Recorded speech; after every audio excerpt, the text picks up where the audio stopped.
listening to America's Web Radio on the AmericasBroadcastNetwork.com. Thank you for listening. Jim Weber, every Saturday from 8 to 9 a.m. on AmericasWebRadio.com.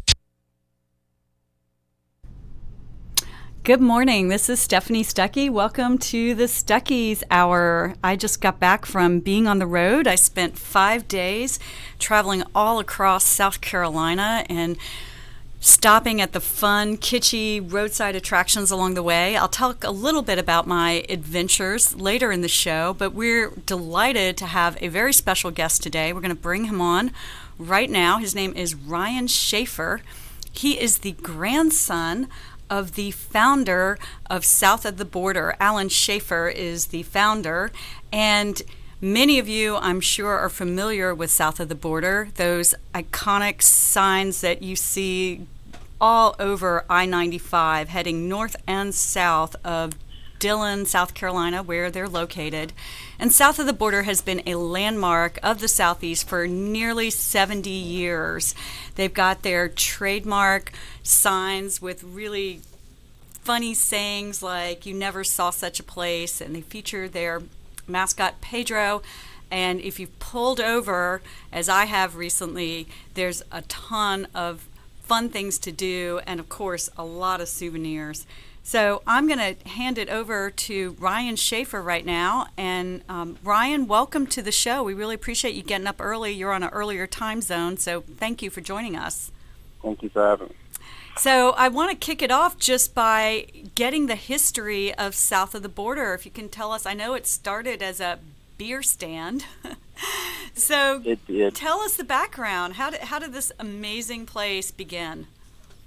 My grandfather and great-grandfather were in the beer distribution business, and they also bottled a soft drink called Ace High Cola, I think as far back as 1907. So after Prohibition ended and they started back in the beer business, they sold all over South Carolina, but Robeson County, North Carolina, which is right beside Little Rock, which is where they're based, was a dry county. There were no alcohol sales. So he wanted to be able to sell to those customers, so he bought a small piece of property beside the state line and started selling beer to people from Robeson County. Got it. That's fascinating that it started in large part because I know, especially in the South, there are a lot, and to this day, until very recently, I know quite a few counties are still dry. So that's a Robeson booming County business. Still has very few on-site alcohol permits. They have to be on the interstate corridor, and there's some other criteria they have to meet. So it's still pretty strict in Robeson County.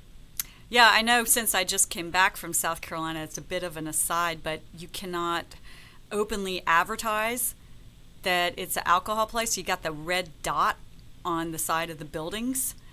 Yeah. So that's how you can identify if a place sells alcohol. They have these giant red dots on the buildings, and so if you're not familiar with that and you start seeing them, it's a bit of a curiosity.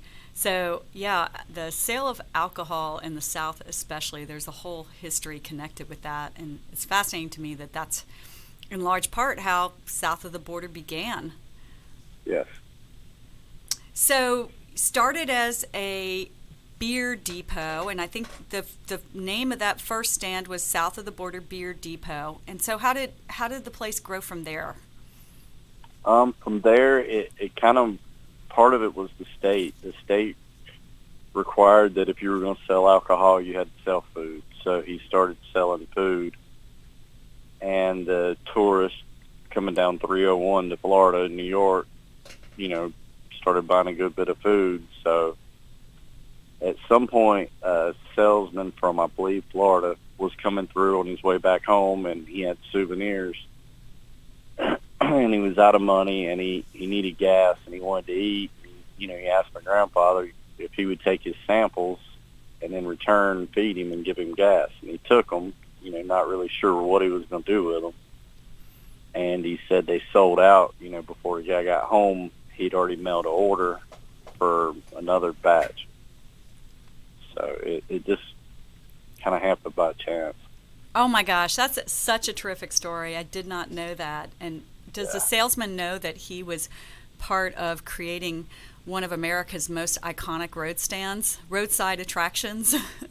I don't know, because, back then I imagine the order was mailed to him, so it probably took several weeks before he could get it or could respond and send more product. So I'm not sure.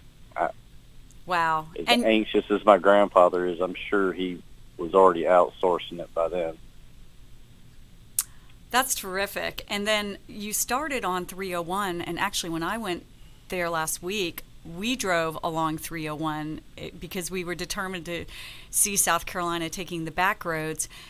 What happened when the interstate came along in the early 1950s? Did you just luck out that you were situated close enough to I-95 that it wasn't a problem, or did your grandfather have to move his store and his location to be right there at the exit?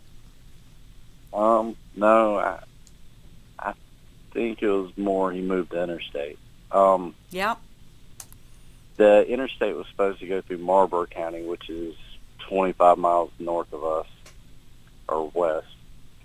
And the people there, the farmers there, they didn't want it. They said there was going to be a lot of vagrants, a lot of trash, noise, and they didn't want to disturb their fields and farms. And Little Rock, which is where my grandfather was from and grew up, did kind of the same thing when he was a small kid. They didn't want the train. The train went to Dillon, which is nearby. Dillon grew and Little Rock went away. Wow. So he kind of had the insight to see that the interstate was a good thing, not a bad thing. That's fascinating. Yeah, I'm sure there are a lot of small towns that probably regret that. I know Stuckey's, when my grandfather started, it was a very similar history. We started in 1937, so just about a decade before y'all, but we really started building our stores in the late 40s after World War II. And then when the interstate highway came along, we had to make a decision of how to adapt, and we moved our stores. And so how fortunate for y'all that south of the border was still right alongside I-95, because it really is a mainstay and a staple of driving up and down that interstate. So tell me about the billboards. When did those really come into existence? Was that when the interstate came along? There were billboards on 301. I've seen pictures of them, obviously way before my time. And then he expanded it when the interstate came along. At one time, I'm pretty sure they were from, I think he had one or two in New York or New Jersey. Oh my gosh. That's amazing. All the way down to Georgia. Wow. So just recently, we've put two more back in Georgia. And they just go as far north as Virginia. Does it say south of the border 400 miles? Nah, I think how far one away of is them the says, furthest? fill up with gas here, and your next stop will be at south of the border. It's about 300 miles out. That's pretty far away. And how many billboards do you have total? It fluctuates. Right now, probably in the 230, 240 range. And am I correct, you have your own billboard company? We do. And are these painted, or are they printed? A few are painted. Most are vinyl. We switched to vinyl, I don't know, 9 or 10 years ago. And, our crew, I think it's 5 guys usually. They keep it up, and they try to keep up with the neon signs around the property, which they can't always seem to do. Well, I am somewhat obsessed with billboards because at our peak in the 1970s, mid-1970s, Stuckey's had about 600 billboards, and we had our own sign painting company as well. And those classic signs, I think from the peak of the Great American Road Trip, are such a part of not only our cultural history, but their art. And it's a fading art. There's so few sign painters out there anymore that do billboards because they are the vinyl, and I understand the practicality and the need to use the vinyl, but there's something very special when you drive by a billboard that has been hand painted. It is, but an artist also doesn't work as fast as a printer. Mm-hmm. And when they think they're an artist, they take their time. So whether they're painting a sign or they're doing art on canvas for a home, there's a bit of an attitude there, perhaps. Yes. So I'm really interested in your slogans on the billboards, which south of the border is almost as famous for your billboard slogans as you are for the actual attraction itself. So what's the backstory on those slogans? Who wrote them, and who was the creator behind that? Was that your grandfather, or did you have a marketing advertising firm? No, we don't have. It was my grandfather, and then some of the newer ones are mine. Just a mixture of the two. And what's the story behind Pedro? Because he's been featured on all of the billboards and throughout the facility itself. Every souvenir shop has something with Pedro on it. So how did he come about? So at some point in time when he was adding on to the original beer depot, anytime he would order construction materials, the company was, billing it to, or for the address, they had south of the border beer depot because it was south of the North Carolina border. So the name kind of caught on, and he liked it. When the Mexican theme came about, he started going to Mexico to buy serapes, straw hats, just different items like that. And on one of his trips, he met two guys. One's name was Raphael. I can't remember the other guy's name. And they helped translate for him while he was there, and, took him around to different villages that made different things. And they wanted to come back with him. So he worked it out. I guess it wasn't as big of an issue back then and before Trump. So they wanted to come back and live in the U.S. It wasn't just a trip. They're like, okay, we like this. Yeah, oh, wow. they wanted to come back. So he brought them back, and they worked at the motel as our bellman showed you to your room on a bicycle, opened the room for you. It was first class. On a bicycle. Yeah, on a bicycle. Oh, that's terrific. It's a pretty big complex. I don't. It's kind of mean to make somebody run in front of you. Yeah. So the customers started calling him Pedro. That's just what they started calling him, and it kind of stuck. And then that became your mascot. Yep. Got it. And one of Raphael worked for us. We got in the auto business, I don't know, 10 or 15 years ago for a few years, and he happened to work at that dealership. He still lives close by. So the family's still in the area, huh? They're still in the area. Yeah, there is so much at south of the border, and I don't think people realize that, especially at your peak. It was not just an attraction that had some great souvenir stands and putt-putt golf and some fun things to do, but there's a motel, there was a convention center. So tell us some of the things, especially at I guess you would say your peak was probably around the same time when Stuckey's peaked in the 60s and 70s, or the heyday of American travel by car. But what are some of the attractions that you've had over the years at south of the border? I think in the early 60s we had a par 3 lighted golf course, which was way ahead of its time. I think by the time we decided to tear it down is when it became popular.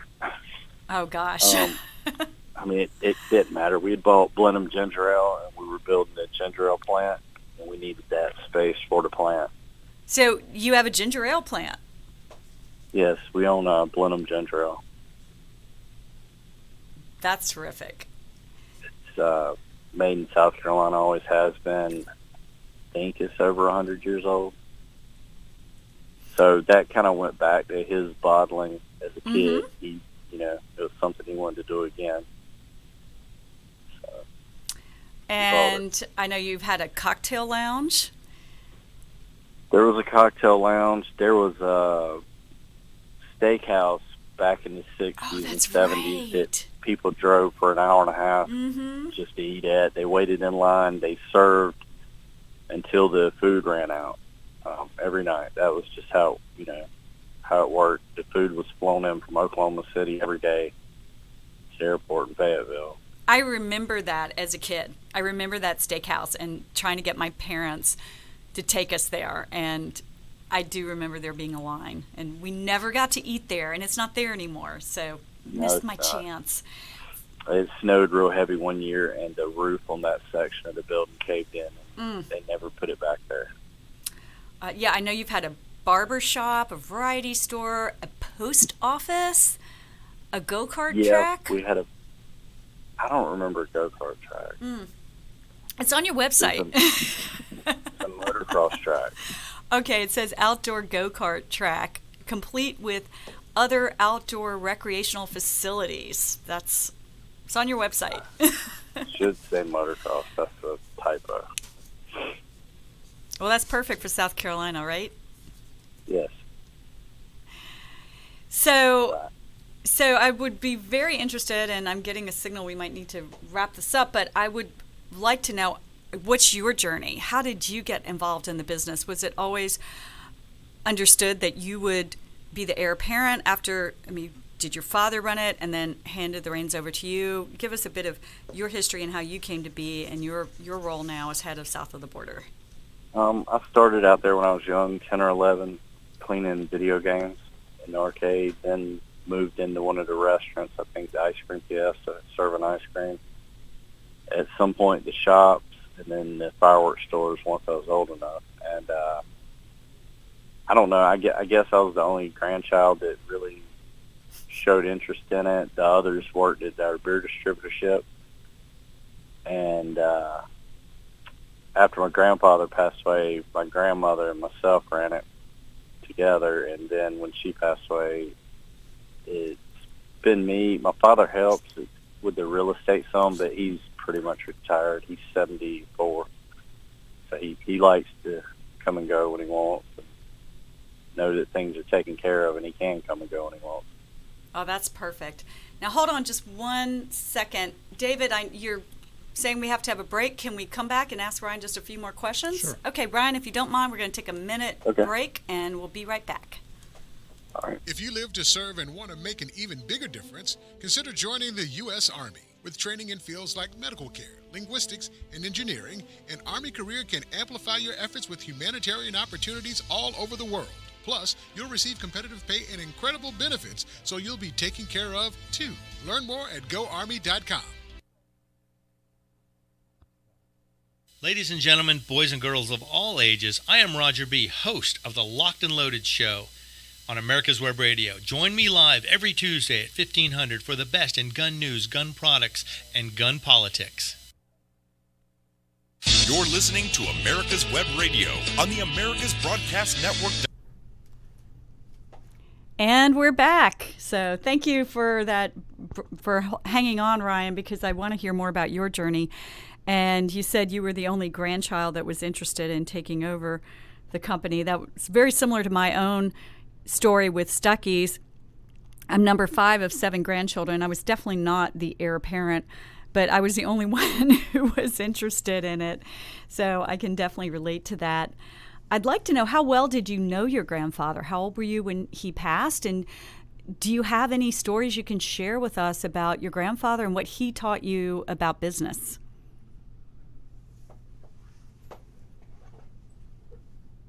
Did we lose Ryan?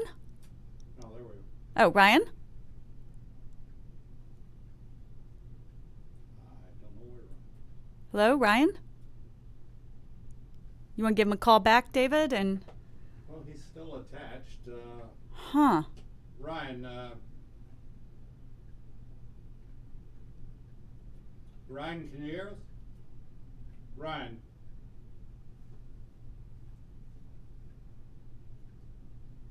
Well, work out our technical difficulties. I'll talk a little bit about my visit to south of the border. Hopefully we'll get Ryan on shortly. What was really fascinating to me when I went to south of the border, first of all, it's incredibly well maintained. I frankly was expecting it to be a little dusty because it's been around a long time, but what impressed me the most was south of the border is really known for their fiberglass figurines. They've got a jackalope, of course, the statue I think people most recognize as part of south of the border is this giant Mexican figure with a sombrero, and you can stand under the legs that are shaped like a semicircle, and you can see that for probably a mile or two away.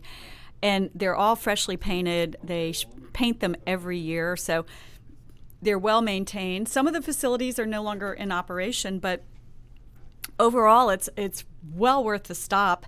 And what surprised me the most was the reptile center, which is a first-rate quality attraction. Okay, Ryan? Yes.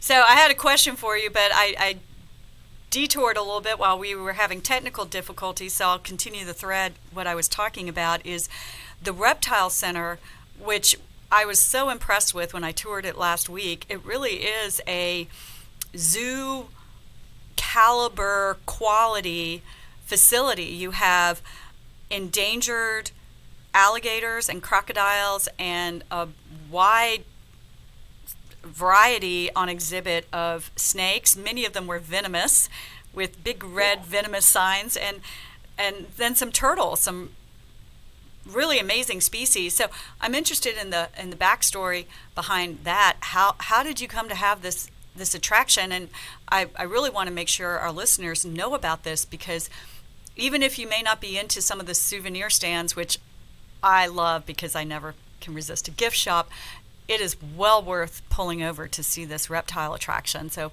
tell us a little bit about that. There was a doctor that was semi-local. His name's Sam Seashell, and he had a lot of these animals on his property in the lower state. And we met through a mutual friend, and that was an indoor putt-putt. Oh, that's right. Yeah, there's like a section where you can pretty much tell, like, the turtle dome looks like it used to be part of a putt-putt.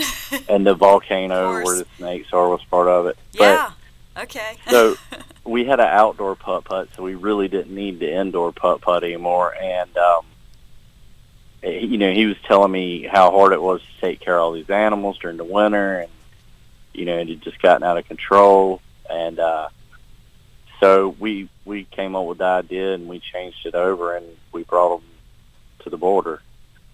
And it's just kind of grown from there. Manny, the guy who manages it and takes care of the animals, is one of the few people that have been able to breed some of those endangered species in captivity. So, it's a little more than just a tourist attraction. It's also got value as far as helping to save some of those species.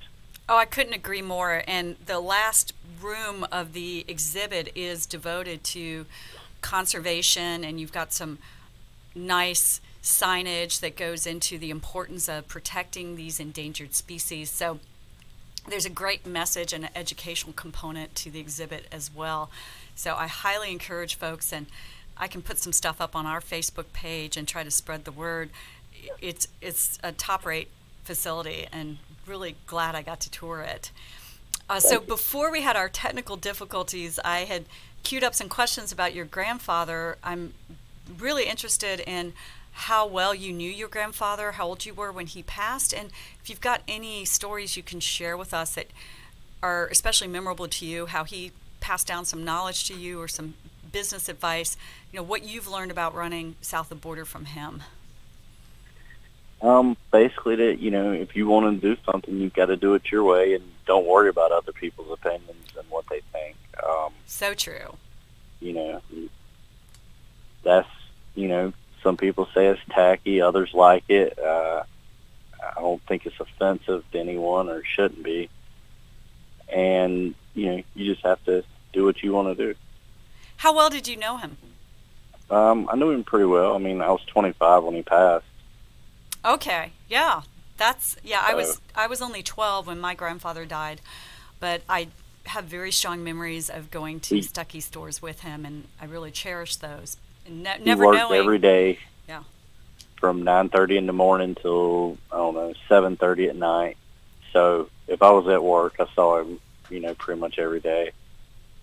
Um, Once I got into high school, he started taking me to souvenir and gift shows with him, just so I didn't realize it. I thought he was just taking me, but I guess it was so I would get a feel for, buying and what to look for, and, trying to remember that you're buying for a tourist, not yourself. right? I mean, this is a bit of an aside, but that's one of the aspects of running Stuckey's that I've most enjoyed. I love going to those souvenir shows. It's just an extravaganza of kitschy stuff. Yeah. But there's a real science and a business side to, like you said, not only understanding what is going to sell and appeal to the customer, so you're not always, It, you shouldn't you have to base understand on what's what you going to like. sell in a year. Yeah, but also getting the pricing right. What of your Yeah. souvenirs sells the most? What are your most popular items? Um, Coffee mugs sell really Yeah. well. T-shirts, and then the sombreros. Really? Well, that makes sense because you're very much identified with them. So what Yeah. about, I have in the studio with me, my favorite roadside souvenir is I'm a sucker for rubber alligators. And I've hmm started collecting all different kinds. I bought one at south of the border for $2.99. It was a really good price point, by the way. How many rubber alligators do you sell? Is that a popular item? It is, but it goes through stages. The crazy thing is, like, every time there's a shark attack, for some reason sharks' teeth take off, or the Oh my the gosh. sharks that look like the alligator. So it kind of goes in rotations. Last year there was some show on HBO or Cinemax that featured a lady in Florida in a pyramid scheme, and her husband was eaten by an alligator, and the sales jumped on them again. Wow, that's crazy. So So pay attention it, to pop culture cues for what's going to move. Interesting. yeah, but nowadays so many people follow their phones and don't stop. And I mean, like, I know you took a long trip and stopped everywhere, and it was probably enjoyable.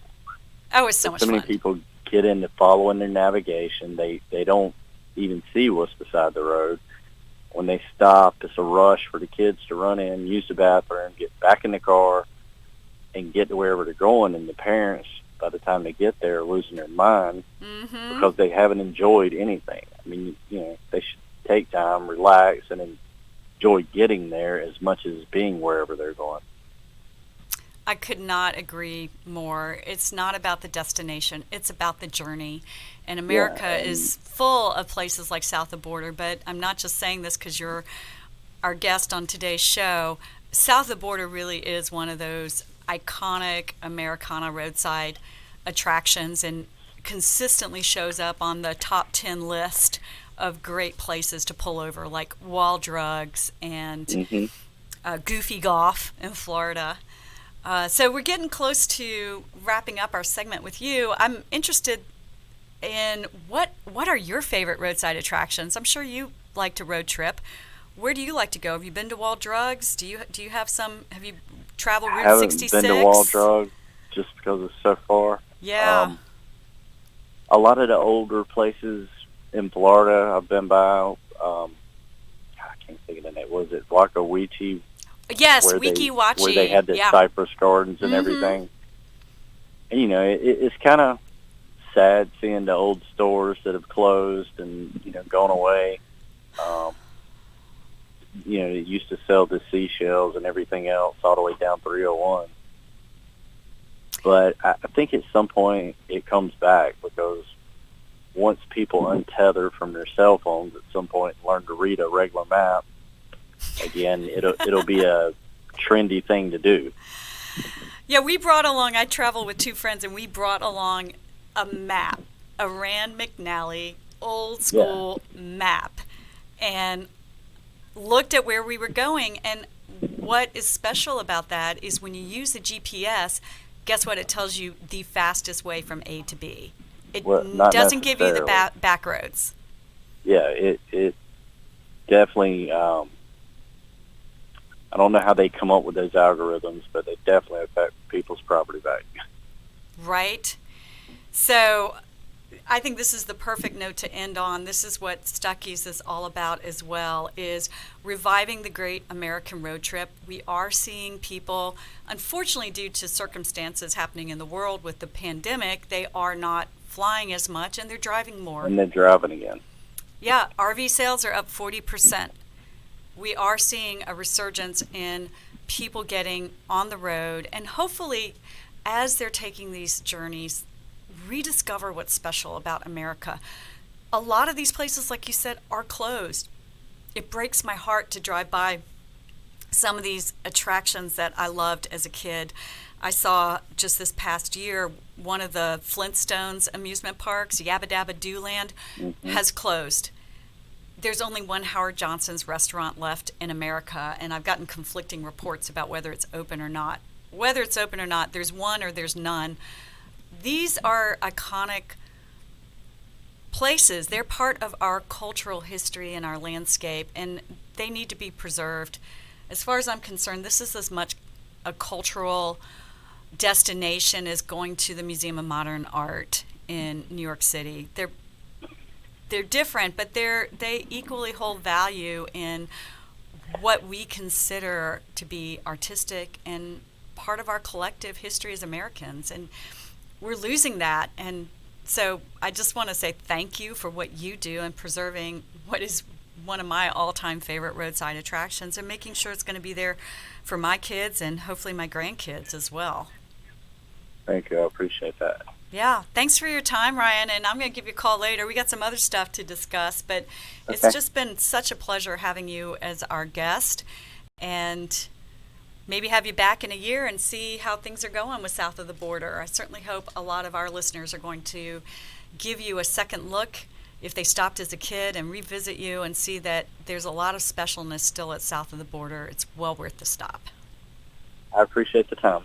Thank you. All right. Goodbye. Have a good day. You too. So I think we're going to have another commercial break, and we'll be right back and talk about some candy and road trips. Whether cruising the Strip in a 57 Chevy or taking the family on a vacation in a 71 Oldsmobile Vista Cruiser, you need to tune in to Classic Cars with Steve Ronaldo and Jim Weber every Saturday from 8 to 9 a.m. on americaswebradio.com. Hello, I'm Dr. Mike Karuchak. Have you ever wondered what doctors talk about amongst themselves? If you do, join us on the Doctor's Lounge and hear the doctors' conversations amongst themselves. Join me and my co-host, Dr. Hal Schertz, every Thursday morning, 8 to 9 a.m.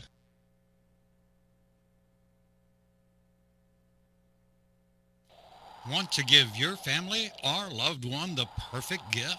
Then go online and check out the TornadoBodyDryer.com. I love mine and the warm heat air massage it gives me after my shower. The Tornado Body Dryer is super. You'll love it, and you'll love having one in your shower. If your health insurance premium is more than your mortgage, Ellen Deal with Ideal Solutions is here to help. Whether you're a small business owner, individual, family, or baby boomer, email maga45cag@gmail.com and I'll respond with 3 easy questions to help you determine if you can get away from Obamacare. As a 20-year veteran of the insurance industry, I'm here to help with all your insurance needs. Email Ellen Deal at maga45cag@gmail.com. You're listening to America's Web Radio on the AmericasBroadcastNetwork.com. Thank you for listening. And we're back with the Stuckey Hour. Thank you for joining us. And if you didn't get to listen to the first segment, I encourage you to hit the rewind button when we have the podcast on and hear about South of the Border. Has been one of my favorite roadside attractions since I was a kid. David, did you ever stop when you were traveling along I-95 as a kid or even as an adult? It's fun for all ages. Quite honestly, no. So much fun. We were a long ways away from there when I was growing up in Texas. So we were several thousand miles away just to get to the Sombrero. We could get to Sombreros much closer by going to Mexico. Going to Mexico. Well, I just love the story of how it got founded. And yeah. Founders' stories to me are fun and fascinating and educational, and just this quirk of, just a coincidence that this traveling salesman happened to need to unload some of his product, and there he was at south of the border, and became a iconic roadside attraction that's just synonymous with the Great American Road Trip. All started, I kept wondering as a beer stand too. How fun is that? Just something completely different. I kept wondering about that. The laws on the people stopping and getting a cold beer, and and going from state to state and crossing state borders. Well, that's why we see so many fireworks stands at state borders, because different states have different regulations with regard to sale of fireworks, sale of alcohol. And so a lot of these, I guess, sin products, I'm putting in air quotes, you'll find just right over the border. South Carolina especially is known for, I guess it's somewhat more lenient fireworks laws. And so that's why just about every exit has an amazing fireworks stand year-round in South Carolina. And for folks who can see me live on Facebook, I actually have my fireworks T-shirt on today that I got in South Carolina at a fireworks stand. It's a black cat T-shirt, and I'm a T-shirt junkie as well as a rubber alligator junkie. I've got certain souvenirs when I pull over that I like to collect. I also have a pretty sizable collection of snow globes. That could be an episode in and of itself. Yeah, the ones that you shake, and I love when they have snow globes of Florida, especially because it so rarely snows there. It's just a completely nonsensical object, which is one of the reasons why I love it. So I'm going to give a brief shout out before I talk about my road trip adventures last week. We have recently been featured, Stuckey's was featured in Retro Fan magazine, and would love it if you could put this up on the website, David, because I think a lot of your listeners would be interested in this magazine. They talk all about cultural history and fun TV shows, especially from the 1950s and 60s. They have comic books. They have movies. They have a lot of stuff like on the Brady Bunch, Where Are They Now kind of thing. Toys that we loved. This September issue has a feature on Hot Wheels. If you ever played with those as a kid, they're still around, but the classic Hot Wheels that are metal are quite the collector's item now. So there's just a lot of fun things. Games that you would have played as a kid in the 70s and 80s. They've got a whole thing on Godzilla, 45 records. And on page 76, there is a 4-page, very well-researched article on Stuckey's, the history of Stuckey's. It was written by my friend Tim Hollis, who's written a book on Stuckey's, and Tim and I are working on a reprint. We're going to update his earlier book with some more archival images, and then a couple of additional chapters with more information about my grandfather's history and where we're taking the company now. So Tim has written a really good 4-page synopsis of Stuckey's and includes some information about where the company's headed now. So invite your listeners to get the latest issue of Retro Fan, and I'm so happy especially because we are in the same issue that features 50 years of Shaft, which that's a great article. So I encourage folks to listen to that. So on to road tripping. Last week, I had the pleasure of spending 5 days on the road exploring South Carolina and had so much fun just looking at roadside attractions that people may sometimes just drive right on by. And one of my favorites was the Button King Museum. That's in Bishopville, South Carolina. It's a little off the beaten path, but as you're going down the road, you'll see a sign that says the Button King, so you know where to turn. And you literally at one point are on a bit of a dirt road to get right up there. And it's next to a farm And there's a man, he's now deceased, but his son takes care of the museum now. And he had insomnia. And to pass the night away, he became obsessed with buttons, like your clothing buttons, not the buttons you pin on yourself. And he started creating art with buttons, all different color buttons. And he would put buttons on all sorts of objects and turn them into art. So he put buttons on guitars, he put buttons on clothing. He had a whole suit decked out in buttons. He put buttons on a car. He had a button toilet. Not sure if I'd want to sit on that. He even had a button tombstone. I'm not tombstone. Coffin. Sorry, a button coffin. And we were afraid to lift it to see if there was anyone inside there. But in the Button Museum, there is a button coffin. I'd like to think that maybe that's a replica of the one he's actually buried in.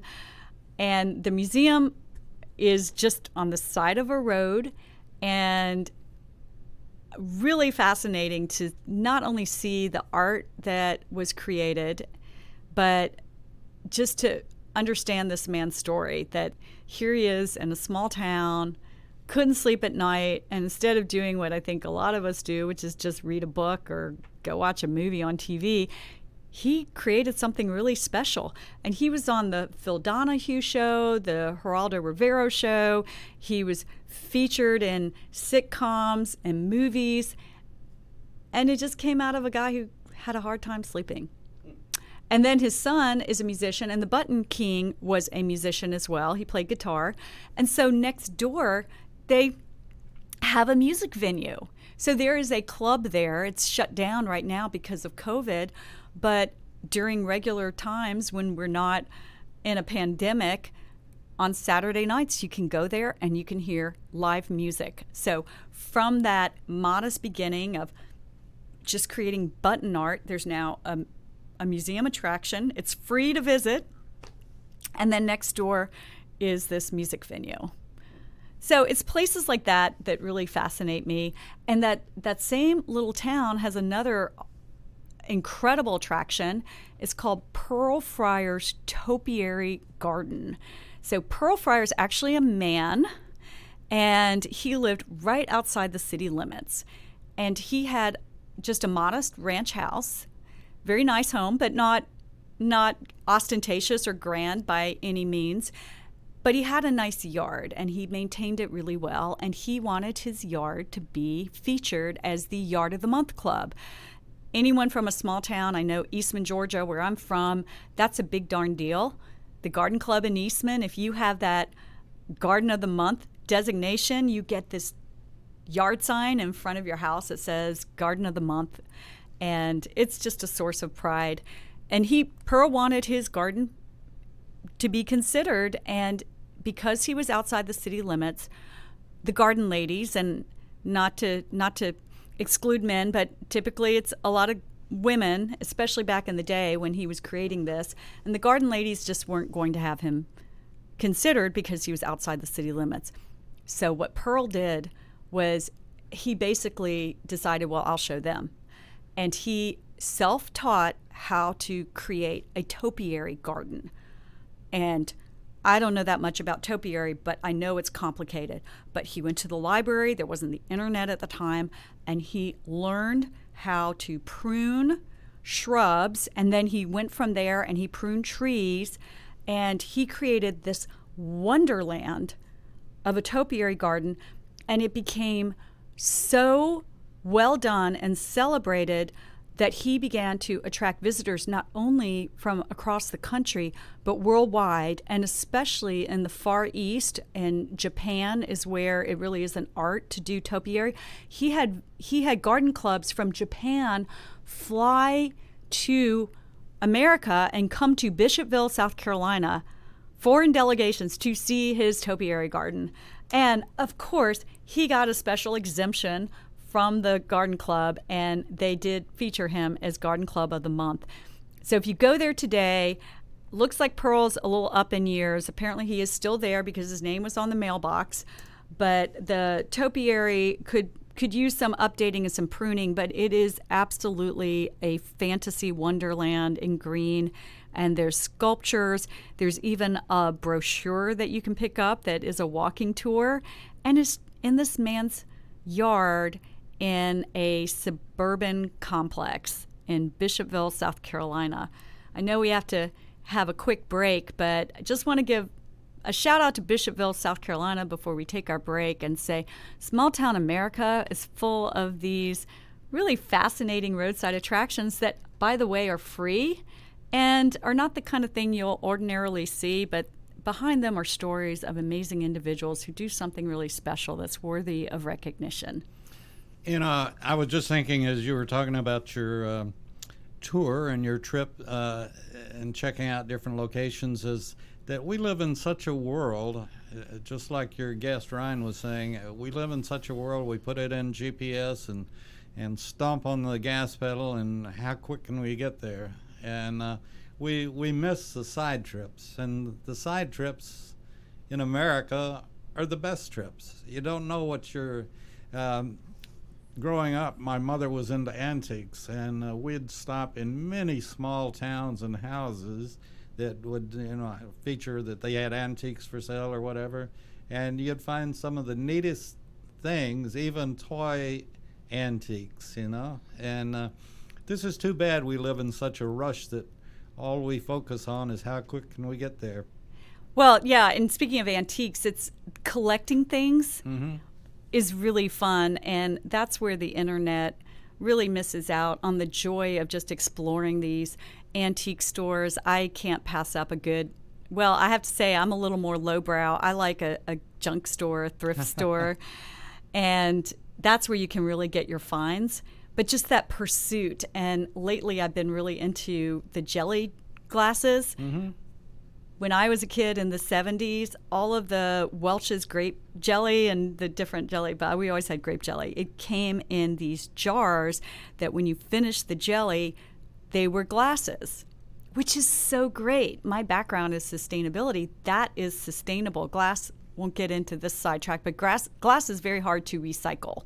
And a lot of communities do not include glass in their recycling program. So how great would it be if we could go back to multifunctional glass containers for corporations that are providing us food products? So these glass grape jelly jars, when you were done with the jelly, they were glasses. And so as a kid, our orange juice in the mornings always came in what were formerly our grape jelly jars. And I had the whole Archie comic book collection.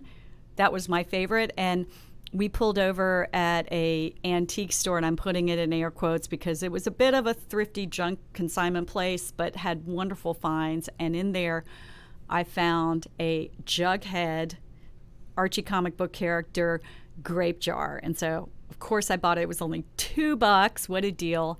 And my friend I was traveling with, he collects portraits of sea captains, and he found one for $20 framed. So things like that, it's so much more fun pulling over and discovering them than just clicking on Amazon grape jelly jar or on eBay.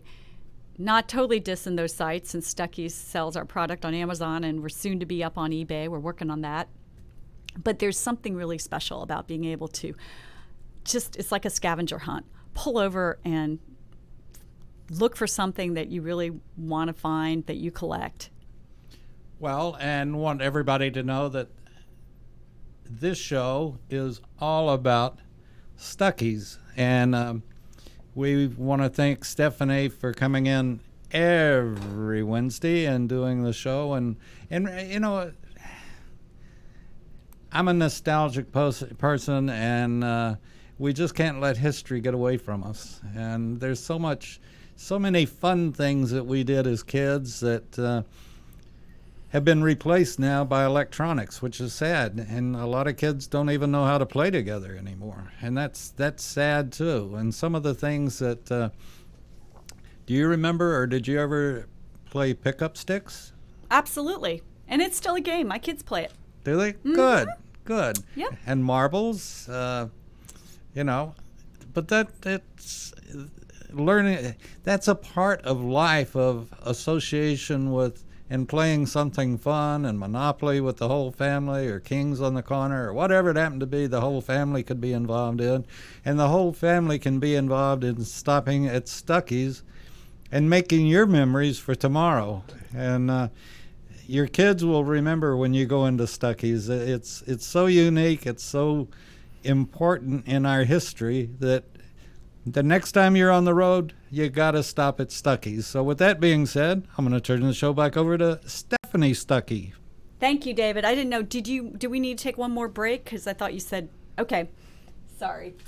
So the last segment, I'm going to talk about a candy, which I've been doing in every episode so far. And I decided to talk about coconut today. And I think I like coconut because it's not a super popular ingredient in candy, and frankly, I think it should be because I'm a coconut fan. And I'll say, to cue it up, coconut is actually not a nut. It's just like peanut. Both of them have nut in the name, but peanut's a legume and coconut is a fruit. The interesting thing about coconut trees is they can live for up to 100 years. So once you plant them, if you're harvesting them, it's just like the pecan tree. Pecan trees take about 7 years to be productive and producing a nut that is edible. Coconut trees is going to take about 4 or 5 years, but once you get them going, they'll last 100 years. Pecan trees will last over 100 years too. So I like that the pecan tree that Stuckey's is really founded on. Our entire company is around pecans. Our product line features our favorite nut. Coconut has similar history and is similar in how it's grown and can last up to 100 years. Coconut is also very healthy. It's rich in vitamins and B complex in particular. It's got minerals and it's got fats, but it's got the good fats. So it's good to lower your cholesterol.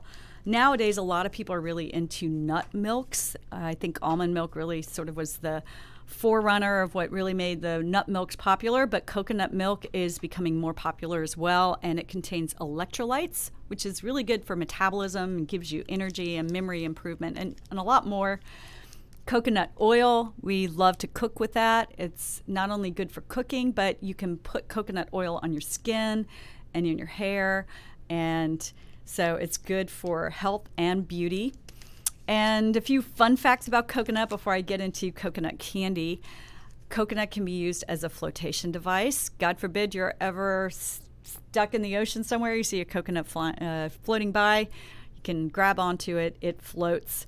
And coconuts are only naturally grown near the coastal areas. So when you see coconut trees in towns, and you see them throughout Florida that are inland, they were moved there, they were planted there by humans. They don't naturally grow there. You have to move them. So naturally, they're only going to show up along coastal areas. And there's some cultures that consider the coconut tree almost sacred. India, in particular, plays an important part in the Hindu religious ceremonies, and the coconut is a symbol of prosperity. If you like Indian cooking, you know that coconut is featured a lot in Indian cooking. It's in the sauces and in a lot of some of our favorite recipes.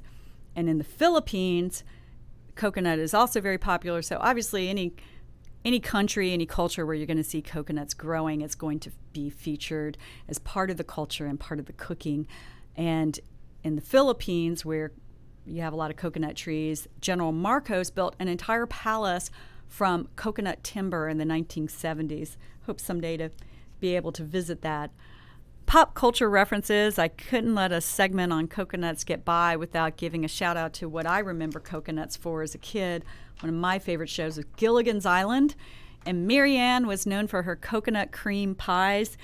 Never quite figured out, if you're a fan of the show, how they were able to have an oven and be able to get all the essential ingredients for a coconut pie on this deserted island. But hey, you had to suspend a little bit of your belief system to follow that show at all. Mary Ann had the best coconut pies, and so she really helped popularize the coconut.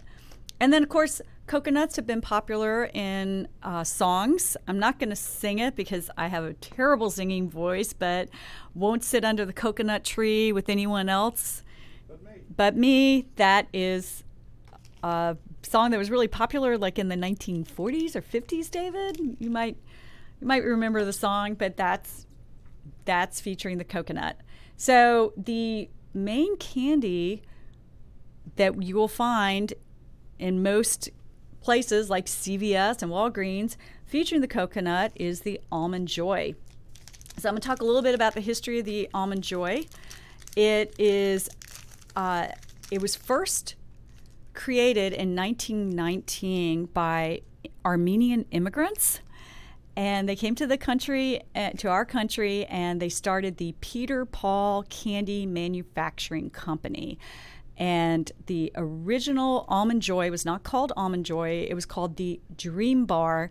It was very similar to what the Almond Joy is today, only instead of the big pieces of almonds on the top, they had almond pieces in the candy. But it had the three essential ingredients, which is milk chocolate, coconut, and almonds, of course.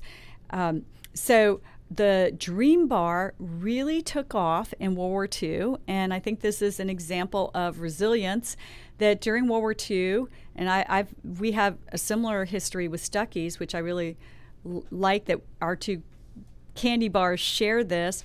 During World War II, Stuckey's had a hard time as well because of sugar rationing. So anyone making candy during World War II had to figure out how to keep going in spite of not being able to access the essential ingredient, which was sugar.